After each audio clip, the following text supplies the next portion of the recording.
Oke, baik. Kami dari kelompok 3 akan memaparkan hasil dari diskusi kami yang bertemakan membuka potensi diri, wisdom, gratitude, meaning, dan purpose yang merupakan 4 pilar psikologi positif.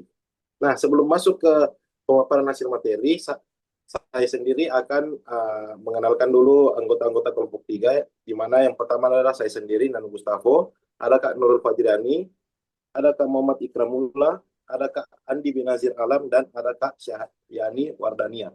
Nah, untuk mempersingkat waktu, saya berikan ke teman saya untuk memaparkan uh, materi pertama. Silakan. Oke, baik. Terima kasih atas kesempatan yang telah diberikan. Nah, kita menuju ke pembahasan yang pertama, yaitu ada wisdom. Di sini, wisdom adalah tipe kecerdasan yang berbeda dari pengetahuan umum atau IQ akademik. Ini merupakan pengetahuan yang diperoleh melalui kehidupan yang sulit dan proses menjadi diri yang lebih baik. Kramer menjelaskan bahwa wisdom melibatkan pengetahuan yang sangat luas dan dalam tentang kondisi kehidupan manusia serta penilaian reflektif mengenai penerapan pengetahuan tersebut. Wisdom juga berarti keterbukaan individu untuk berbagi hal yang telah dipelajari kepada orang lain, yang menjadikannya tidak hanya sebagai pencapaian personal, tetapi juga kontribusi sosial yang berharga. Nah, dalam hal ini, orang yang bijaksana biasanya terbuka untuk berbagi pengetahuan dan pengalaman, sehingga wisdom tidak hanya menjadi pencapaian personal, tetapi juga kontribusi sosial yang sangat berharga. Nah, adapun 5 faktor dan aspek dari wisdom itu sendiri. Kita ke faktornya dulu. Faktor pembentuk wisdom terdiri atas 5. Yang pertama adalah faktor kreativitas, yang dimana faktor kreativitas ini merupakan kemampuan berpikir orisinal dan menemukan solusi baru. Yang kedua adalah faktor keingintahuan atau dorongan untuk belajar dan menjelajahi hal-hal yang baru. Kemudian faktor cinta belajar, yang berarti antusiasme untuk terus menambah pengetahuan sepanjang hidup dari individu tersebut. Kemudian faktor pikiran terbuka yang merupakan kesediaan untuk mempertimbangkan perspektif yang berbeda. Dan selanjutnya adalah faktor perspektif yang dimana merupakan kemampuan melihat gambaran besar dan memahami konteks. Nah, kita melaju ke aspek-aspek wisdom dalam kehidupan. Yang pertama adalah aspek kognitif, yang dimana berupa pemahaman yang mendalam tentang kehidupan manusia. Yang kedua ada aspek reflektif, yang dimana merupakan kemampuan belajar dari pengalaman yang dialami oleh individu itu sendiri. Yang ketiga ada aspek afektif, yang dimana merupakan empati serta regulasi emosi yang dimiliki oleh individu. Selanjutnya ada aspek moral atau etis, yang dimana pada aspek ini nilai-nilai kebaikan dilihat dari keadilan. Kemudian yang terakhir adalah aspek konseptual, yang dimana aspek ini merupakan kemampuan dalam hal menyusun prinsip hidup yang lebih utuh. Selanjutnya dilanjutkan oleh rekan saya. Silahkan Kak Benasir.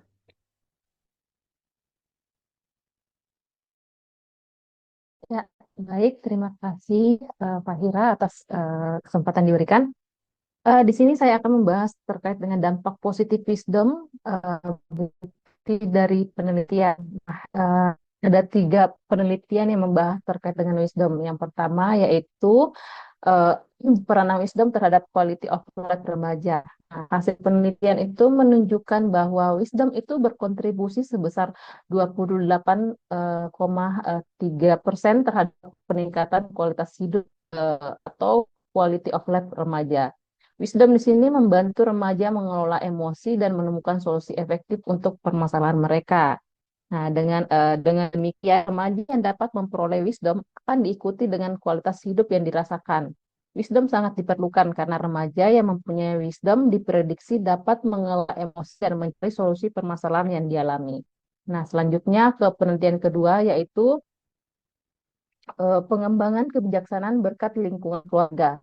Nah, di sini remaja dengan orang tua pemuka agama menunjukkan potensi tinggi dalam mengembangkan dimensi kognitif, reflektif, dan afektif dari kebijaksanaan. Didikan keluarga dan agama adalah faktor pembentuk utama. Nah, di sini keempat subjek tersebut memenuhi ketiga dimensi kebijaksanaan. Nah, faktor tersebut membentuk kebijaksanaan yang secara signifikan berpengaruh pada keempat subjek. Nah, implikasi dari intervensi dalam penelitian ini adalah adanya psikoedukasi keluarga agar anak dapat mengembangkan kebijaksanaannya seiring dengan kebijaksanaan yang ada pada orang tua. Nah, lanjut ke penelitian ketiga, pengaruh pada kesejahteraan subjektif dewasa awal. Sini ditemukan memiliki pengaruh positif yang signifikan terhadap kesejahteraan subjektif atau subjective well-being pada dewasa awal. Nah, di mana individu yang bijaksana cenderung memiliki kebahagiaan dan kepuasan hidup yang lebih tinggi. Oke, selanjutnya saya akan membahas terkait dengan gratitude.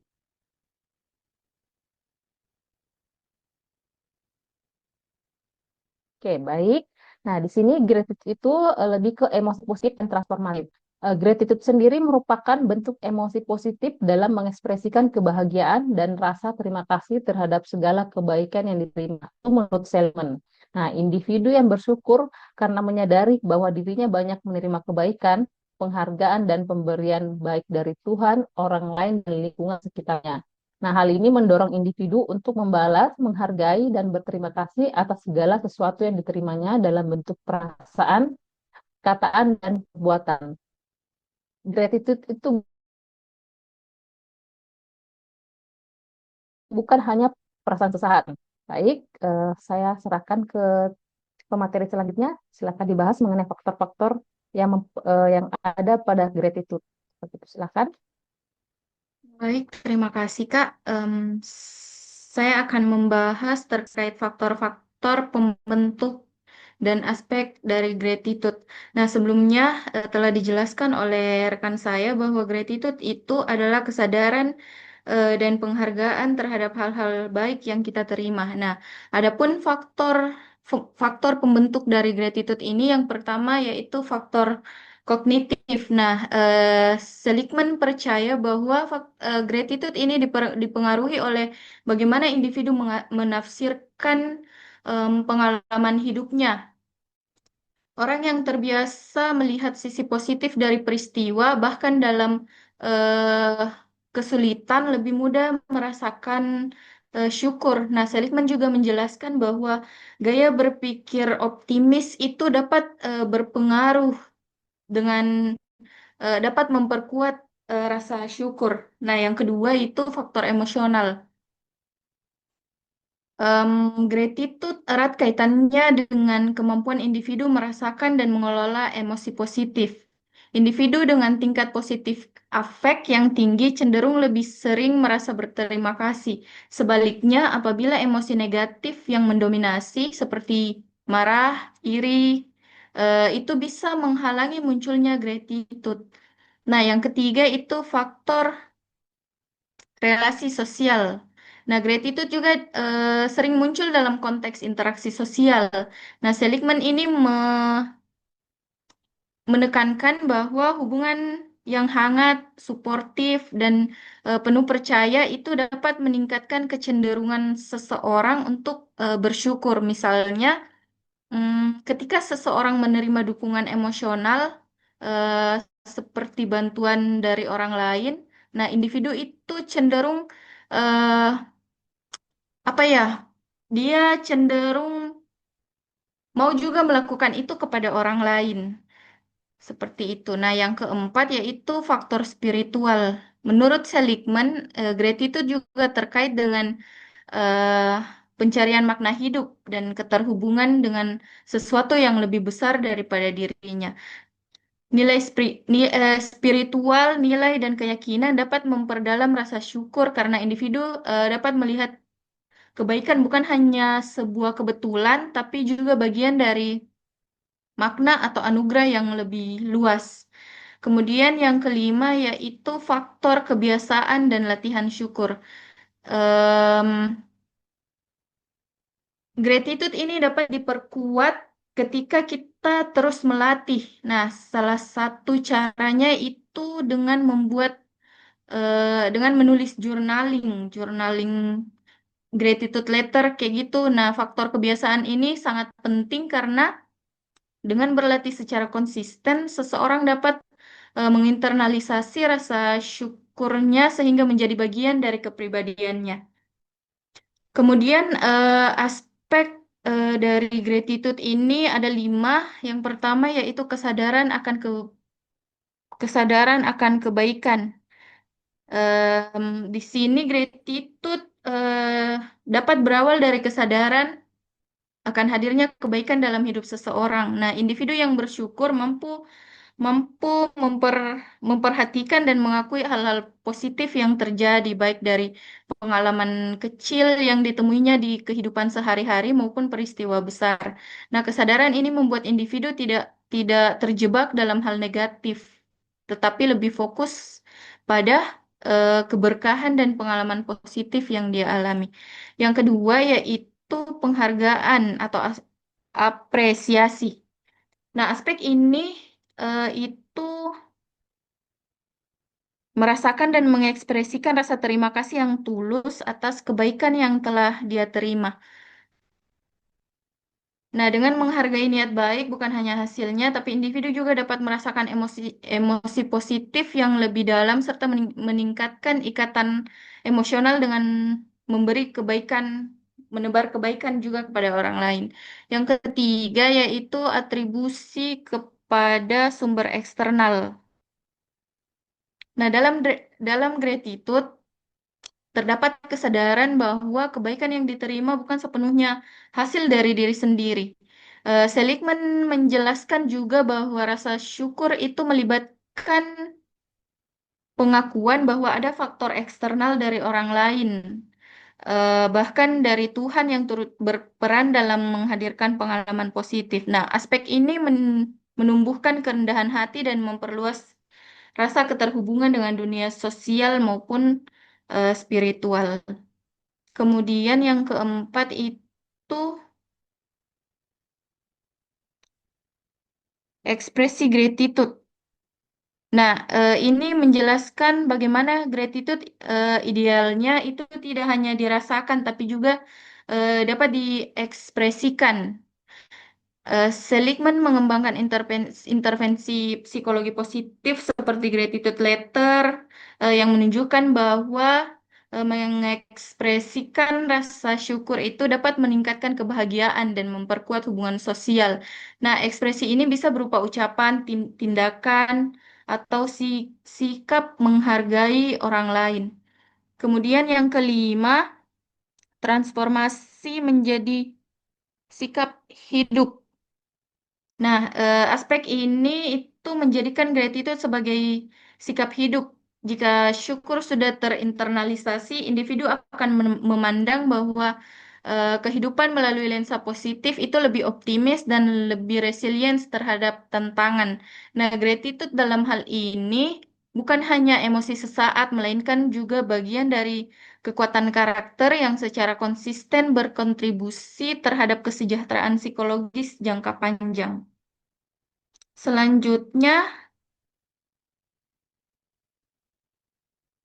nah dari yang saya jelaskan tadi, em, ada penelitian yang mendukung bahwa memang gratitude itu merupakan emosi positif yang perlu kita kembangkan. Nah, dari hasil penelitian dengan judul efektivitas pelatihan gratitude dalam meningkatkan harga diri remaja perempuan yang mengalami body dissatisfaction itu menunjukkan bahwa pelatihan gratitude efektif dalam meningkatkan harga diri remaja perempuan yang mengalami body dissatisfaction.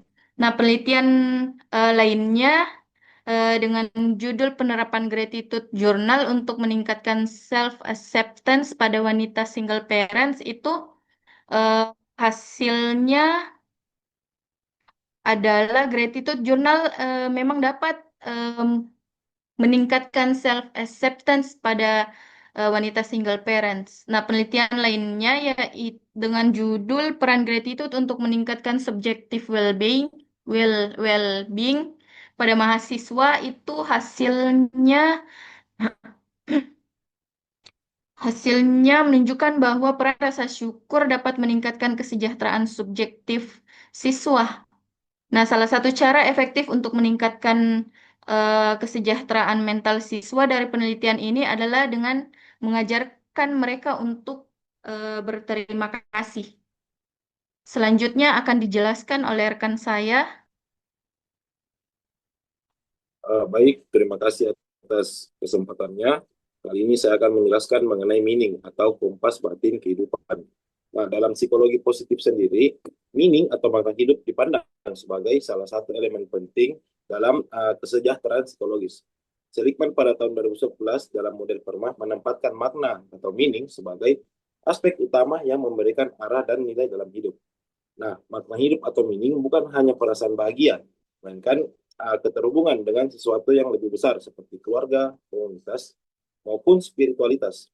Nah, Frankl menekankan bahwa makna atau meaning merupakan motivasi fundamental manusia. Bahkan dalam penderitaan yang paling berat, individu masih dapat menemukan makna yang membuat hidup layak dijalani. Nah, dengan demikian, makna hidup atau meaning memiliki peran sebagai kompas batin yang membimbing individu menafsirkan pengalaman hidupnya. Kemudian silakan di next dulu. Kemudian terdapat aspek dan faktor pembentuk meaning, di mana meaning terbentuk dan termanifestasi melalui berbagai aspek serta dipengaruhi oleh beragam faktor yang kompleks, baik itu secara internal maupun juga secara eksternal. Kali ini saya akan memaparkan terlebih dahulu aspek-aspek meaning dalam kehidupan. Yang pertama adalah presence of meaning, yang menunjukkan sejauh mana seseorang merasa hidupnya bermakna. Jadi, kehadiran atau rasa bahwa hidup itu memiliki arti dan tujuan yang jelas. Kemudian adalah search for meaning, yang menggambarkan upaya aktif individu untuk menemukan atau menciptakan makna dalam setiap pengalaman hidup mereka. Kemudian coherence itu yang berkaitan dengan kemampuan memahami hidup sebagai sesuatu yang teratur dan dapat diprediksi. Sehingga rasa keteraturan, konsistensi, dan pemahaman tentang bagaimana berbagai bagian hidup itu terhubung satu sama lain. Kemudian aspek berikutnya adalah significance, yang memandang bahwa jika kita memandang hidup seseorang penting, berharga, dan itu memiliki dampak positif bagi diri sendiri maupun lingkungan. Kemudian aspek yang kelima adalah purpose, yang menggambarkan adanya tujuan atau arah yang memberikan arti pada tindakan dan pengalaman hidup, seringkali bahkan bisa menjadi motivator utama.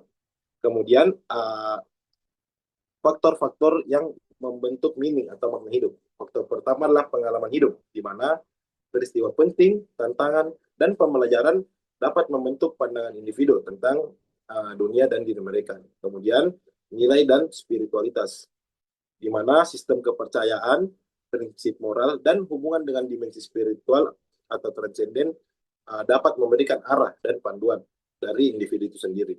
Kemudian relasi sosial, di mana hubungan yang kuat dan bermakna dengan orang lain, termasuk keluarga, teman, dan komunitas, juga dapat memberikan dukungan dan koneksi. Yang terakhir adalah kesehatan psikologis. Nah, faktor psikologis seperti optimisme, resiliensi, dan kesejahteraan umum dapat membuat individu lebih mampu memaknai hidup. Mungkin bisa di next. Nah, terdapat juga penelitian yang mendukung meaning memiliki dampak positif. Yang pertama, penelitian mengenai kebermaknaan hidup lansia, di mana penelitian ini menunjukkan korelasi positif yang signifikan antara harga diri dan kebermaknaan hidup pada lansia, di mana harga diri menyumbang 18,8% terhadap kebermaknaan hidup, yang membuktikan bahwa semakin tinggi harga diri, semakin tinggi juga makna hidup yang dirasakan. Kemudian untuk penelitian yang kedua adalah religiusitas sebagai penuntun makna atau meaning.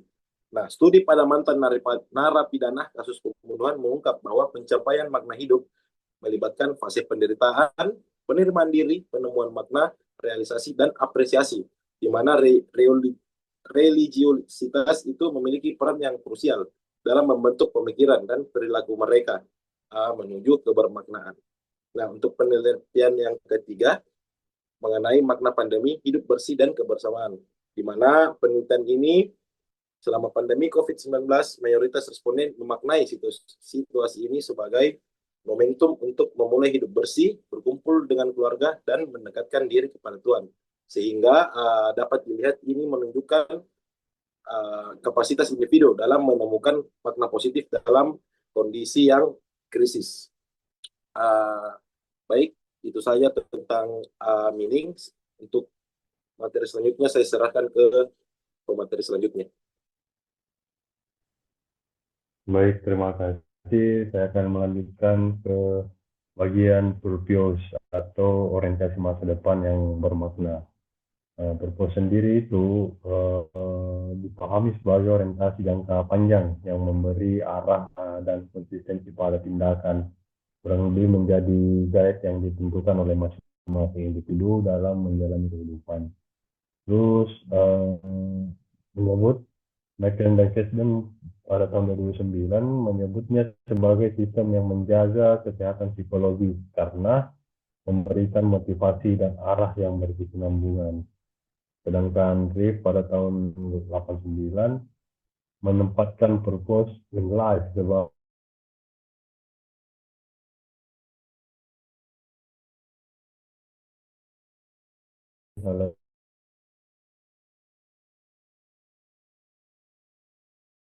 satu dimensi pada visi masa depan dan komitmen terhadap pencapaiannya. Oke, kita lanjut ke aspek purpose. Purpose sendiri terdiri dari 3 aspek. Pertama, stability atau stabilitas, memberikan fondasi yang kokoh dan arah yang konsisten, membantu individu tetap teguh menghadapi berbagai perubahan dan tantangan hidup. Artinya walaupun berbagai macam tantangan, purpose ini bisa menjadi semacam tonggak untuk kembali ke path yang sebenarnya yang telah ditentukan oleh individu. Terus kita lanjut ke aspek kedua, yaitu goal directedness atau arah tujuan. Bertindak sebagai kompas yang jelas, mengarahkan energi dan upaya individu secara terfokus menuju pencapaian visi masa depan yang diinginkan. Kurang lebih seperti maksud dari stability tadi, dengan berbagai macam perubahan dan tantangan hidup, arah tujuan menjadi tempat kembali untuk menentukan arah yang sebenarnya. Terus yang ketiga, personal meaningfulness atau kebermaknaan personal. Tujuan hidup yang terasa relevan secara pribadi dan selaras dengan nilai-nilai, gairah, serta identitas diri, sehingga mencapai rasa otentik dan kepuasan mendalam. Jadi pencapaian yang paling sesungguhnya itu adalah ketika kita bisa mencapai sesuatu dengan cara atau berdasarkan nilai-nilai yang kita yakini, dan kita lakukan berdasarkan apa passion kita atau gairah kita. Terus faktor-faktornya ya untuk menentukan suatu pembentukan tujuan hidup. Pertama itu perkembangan usia. Tujuan hidup dapat berevolusi seiring bertambahnya usia dan aspirasi yang lebih luas dan eksperimental di masa muda hingga fokus yang lebih spesifik, mendalam, dan seringkali altruistik di kemudian hari. Ini mungkin kurang lebih apa yang pernah kita pelajari di proses perkembangan karir. Ada namanya tahapan eksplorasi, kurang lebih contohnya seperti itu. Jadi ada tahapan tujuan hidup itu berevolusi seiring bertambahnya usia dan aspirasi dan pengalaman individu itu sendiri, beserta lingkungannya, apa yang dia temui, dan terpaparkan oleh apa. Terus yang kedua, lingkungan sosial. Ini Lebih spesifik lagi, dukungan dari keluarga, teman, mentor, serta nilai-nilai budaya dan norma sosial sangat mempengaruhi bagaimana individu merumuskan, mengklarifikasi, dan mengejar tujuannya. Terus yang ketiga, nilai prososial. Keterlibatan dalam kegiatan yang bermanfaat bagi orang lain, komunitas, atau masyarakat secara luas seringkali memperkuat rasa purpose, memberikan dimensi transendental pada tujuan hidup dan meningkatkan kesejahteraan. Nah, ini mungkin lebih menyentuh ke ranah bagaimana individu ingin berdampak ke lingkungan sekitar atau lebih bernilai karena rasa berdampak itu sendiri. Terus selanjutnya kondisi psikologis, kesehatan mental yang stabil, tingkat resiliensi yang tinggi, optimisme, dan kemampuan untuk melakukan refleksi diri berperan penting dalam proses penemuan dan perumusan tujuan hidup yang jelas dan adaptif. Oke, kita lanjut. Adapun sebelum kita ke bukti riset yang berdampak positif, mungkin saya akan memberikan contoh kasus dari beberapa hal yang sebelumnya saya sampaikan, yaitu contoh kasus sederhananya seperti seorang mahasiswa kedokteran memiliki tujuan hidup menjadi dokter di daerah terpencil. Nah, itu mungkin menjadi tujuan hidupnya. Jadi tujuan ini tidak hanya sekedar profesi, tapi dianggap sebagai panggilan hidup. Jadi dia menjadi dokter karena panggilan hidupnya itu tadi, menjadi dokter di daerah terpencil. Meskipun harus menjalani kuliahnya yang kita kenal kuliah kedokteran yang begitu berat, jadwal padat dan tekanan besar, tujuan tersebut memberinya kekuatan untuk bertahan. Jadi kembali lagi ke panggilan hidup itu tadi menjadi kekuatan untuk dirinya sendiri. Ia melihat kesulitan hari ini sebagai investasi untuk masa depan yang akan lebih bermakna. Terus kita melangkah ke bukti penelitian itu sendiri. Pada riset pertama menunjukkan bahwa pentingnya tujuan hidup dalam mempengaruhi kesehatan mental dan dapat membantu dalam merumuskan strategi pencegahan dan pengobatan untuk depresi kecemasan. Terus pada riset kedua menunjukkan juga penelitian ini menggunakan data dari 354 peserta yang melaporkan asa tujuan hidup dan efek positif serta negatif setiap hari selama 10 hari dengan temuan utamanya yaitu variabilitas intra-individu dalam sense of purpose lebih kuat berkorelasi dengan perubahan efek positif dibandingkan efek negatif. Terus ke riset ketiga menunjukkan juga tujuan hidup dapat berfungsi sebagai sumber daya psikologi yang melindungi individu dari kesepian dan mendorong perilaku kesehatan yang lebih baik selama krisis kesehatan seperti pandemi. Mungkin seperti itu.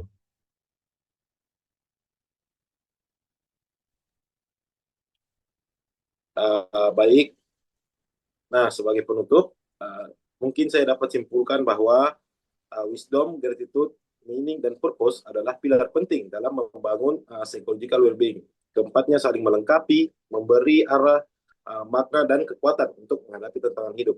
Sekaligus bisa mendorong kita menjadi pribadi yang lebih baik, baik itu bagi diri sendiri maupun orang lain. Nah, sekian presentasi dari kelompok kami. Saya tutup dengan Assalamualaikum warahmatullahi wabarakatuh.